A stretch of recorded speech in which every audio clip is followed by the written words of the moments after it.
تو جو لوگ مایوسیاں پھیلاتے ہیں نا پاکستان کے بارے میں، دیکھو آپ کو کسی سیاسی جماعت سے، کسی حکومت سے اختلاف ہو سکتا ہے، یہ آپ کا حق ہے، میرا حق ہے، لیکن پاکستان سے اختلاف نہیں ہونا چاہیے. یہ ہمارا وطن ہے، ہمیں آزادی کی، اپنی مٹی کی، اپنے لوگوں کو قدر کرنی چاہیے لوگوں کی، اور کوشش یہ کرنی چاہیے کہ اپنے حصے کا کام کریں.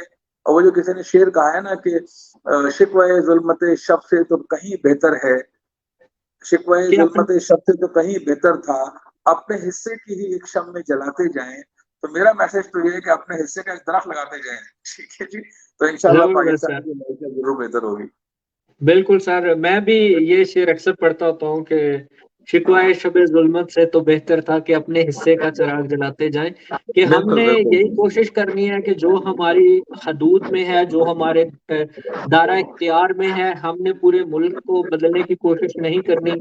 اگر ہم انہی لوگوں میں کوئی بہتری لے آئیں، کوئی تبدیلی لے آئیں، جو لوگ ہمارے ارد گرد ہیں، جن لوگوں میں ہمارا انفلوئنس ہے، تو قطرہ قطرہ کر کے دریا بنتا ہے، اور اسی طرح یہ کارواں قافلہ بنتا ہے اور بنے گا انشاءاللہ، اور پاکستان میں تبدیلی آئے گی، بہتری آئے گی.